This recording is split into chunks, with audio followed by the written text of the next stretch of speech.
কি ভাইস্তে? তোমার কাছে আইলাম একটা প্রত্যেকম গল্প শোনার জন্য। তা কি গল্প শুনবা? তা সময় তো কম, তা বসো, একটা ছোটখাটো একটা গল্প বললি। আচ্ছা ঠিক আছে চাচা, বলো। বসো, বসি। তাহলে শোনো। কিন্তু 100 বছর আগে, 100 বছর আগে একটা রাজা ছিল। সেই রাজার একটা যুবতী মেয়ে ছিল। যুবতী মেয়ে। এবার মেয়ের বিয়ে দেবে বলে পাত্র খুঁজছে।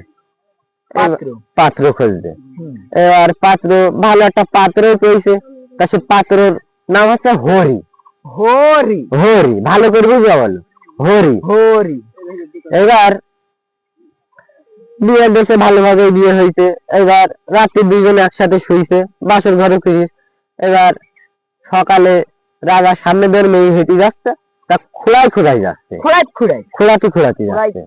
এবার রাজা ওর জামাই ডেকেছে, ডেকে জিজ্ঞেস করিস, তা জামাই তো বলতে পারছে না। এবার রাজারটা যা বুঝার বোঝা হয়ে গেছে। এবার জামাই ধরি ওই ওই জায়গাটায়, বুঝছো, ওই জায়গায় সুতো বেঁধে দিতেছে অর্ধেক। ওই জায়গায় মানে কি? ওই জায়গায় মানে ওই জায়গাটায়, বুঝছো, ওই জায়গাটায় সুতো বেঁধে দিতেছে। মেপি অর্ধেক জায়গায় সুতো বেঁধে দিতেছে। এবার আস্তে আস্তে রাত হয়ে গেছে। রাত হলে এবার ওর জামাইয়ের মেয়ের কাছে গেছে, রাজার মেয়ের কাছে। এবার রাত্রি মনে করো শুয়েছে এক জায়গায়, শুনে ওর মেয়ে বলছে, কালকে কি করলে আর আজকে কি করছ? কালকে ভালো লেগে গেল, আজকে এরকম লাগবে কেন? আজকে তো একটু মজা পাচ্ছি না। মানে চাচা? ও তুমি বুঝবা না, চুপ করে শুনো, সব বুঝবা না। এবার ওর মেয়েটা গেছে রাগ হই, ওর মেয়ের গেছে রাগ হই ওর বাপের উপরে। এবার ওর মেয়ে জিজ্ঞেস করিস, তুমি এ কাজটা কেন?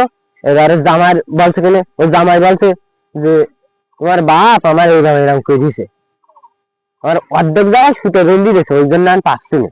এবারে মেয়ে বলছে কিনা দুটো ফেরুক সুতো ওইরাম বাপের মুখি মতো, মেয়ে বলছে। এইবার ওর বাপটা রয়েছে জানলার পেছনে, বুঝছো, জানলার পেছনে তো সব শুনছে। হ্যাঁ শুনলে এবার ওর বাপা শুনে রাগ হয়ে গেছে, ওর মেয়ের কথা শুনে রাগ হয়ে গেলে বলছে কিনা বেহরি, মানে জামাই হরি। হ্যাঁ জামাই হরি বলছে কিনা বেহরি, ওইরাম মেয়ে ডাক মরি, বুঝছো। এইটা হচ্ছে আমার গাড়ি চালানো গল্প। এই সব গল্প চশমাটা পরে